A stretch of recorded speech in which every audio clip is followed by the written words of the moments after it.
नमस्कार दोस्तों, स्वागत है आपका हमारे YouTube चैनल टेक जॉब में। आज हम एनवायरनमेंट में बहुत ही महत्वपूर्ण प्रश्न लेकर आए हैं जो कि आपके आने वाले यूपी टेट, सी टेट और सुपर टेट में इससे संबंधित प्रश्न देखने को मिल जाते हैं।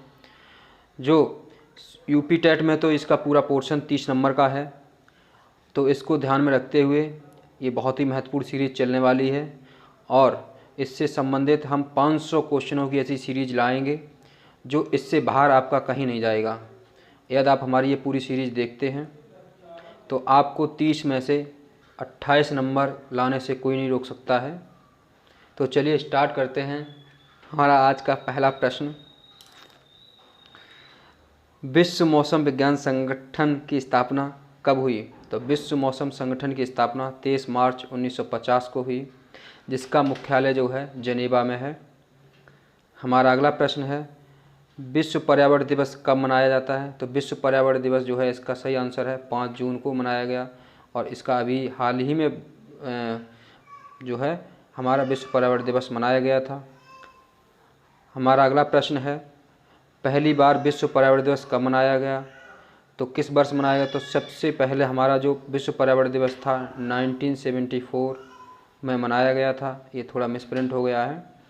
1974 में सबसे पहले मनाया गया और 1972 में सबसे पहले हमारी जो है संयुक्त राष्ट्र की एक बैठक हुई थी जिसमें इसका प्रस्ताव रखा गया था और 2 साल बाद इसको मनाना शुरू कर दिया। तो पहला हमारा जो है, पहला अगर पूछे विश्व पर्यावरण दिवस कब मनाया गया तो 5 जून 1974 को मनाया गया।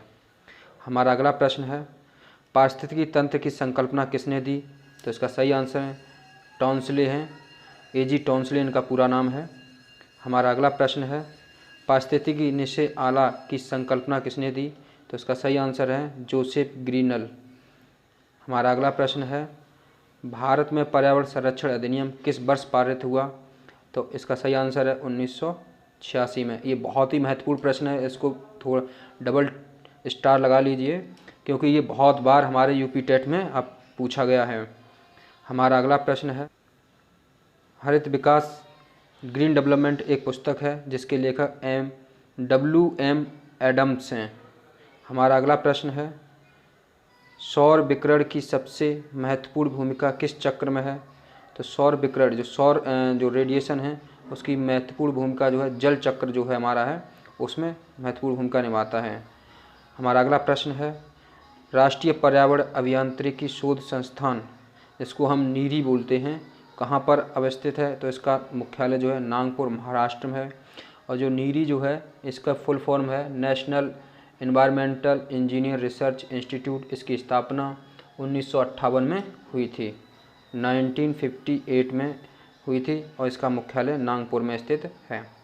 हमारा अगला प्रश्न है, नीरी की स्थापना कब और किसके रूप में हुई थी? तो इसकी जो स्थापना जो है डी जेनेरियो के रूप में हुई थी और 1959 में इसकी 58 में स्थापना हुई थी। हमारा अगला प्रश्न है, वायु में नाइट्रोजन की मात्रा कितनी होती है? तो इसका सही आंसर है 78% जो है वायु में हमारी नाइट्रोजन की मात्रा होती है। हमारा अगला प्रश्न है, संयुक्त राष्ट्र पर्यावरण कार्यक्रम UNEP का मुख्यालय कहाँ पर स्थित है? तो इसका सही आंसर है नैरोबी केन्या में स्थित है। हमारा अगला प्रश्न है, ग्रीन पीस इंटरनेशनल का मुख्यालय कहाँ पर स्थित है? तो ग्रीन पीस जो है उसका मुख्यालय है एडम्सडर्म नीदरलैंड में स्थित है। हमारा अगला प्रश्न है, पर्यावरण के प्रति मैत्रीपूर्ण उत्पादों के लिए कौन सा प्रमाण पत्र दिया जाता है? जो हमारे इको फ्रेंडली जो हमारे उत्पादक होते हैं उनके प्रति जो हमारा जो प्रमाण पत्र है इको मार्क के रूप में उनको प्रमाण पत्र दिया जाता है कि मतलब वो हमारे पर्यावरण को प्रदूषित नहीं करते हैं, इसका उनको सर्टिफिकेट एक दिया जाता है। हमारा अगला प्रश्न है, इको मार्क प्रमाण पत्र किसके द्वारा दिया जाता है? तो इसका सही आंसर है ब्यूरो और इंडियन स्टैंडर्ड्स द्वारा। हमारा अगला प्रश्न है, भारत के किस राज्य में ग्रीन हाउस इफेक्ट के माध्यम से कृषि की गई है? तो ग्रीन हाउस इफेक्ट के माध्यम से जो कृषि है वो पंजाब में सबसे पहले की गई है।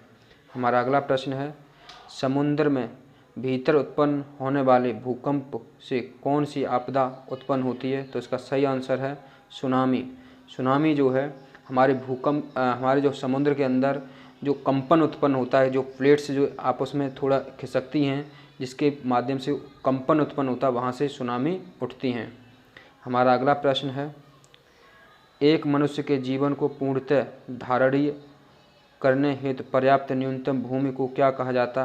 तो इसको सही आंसर है पारिस्थितिकीय पद छाया। हमारा अगला प्रश्न है, किस प्रकार का पारिस्थितिकी तंत्र पृथ्वी के सर्वाधिक भाग पर फैला हुआ है? तो इसका सही आंसर है सामुद्रिक जो पारिस्थितिकी तंत्र है वो हमारी पृथ्वी पे सबसे ज़्यादा फैला हुआ है। हमारा अगला प्रश्न है, पारिस्थितिकी तंत्र श्रृंखला में उच्चतम पोषक स्तर किसे प्राप्त है?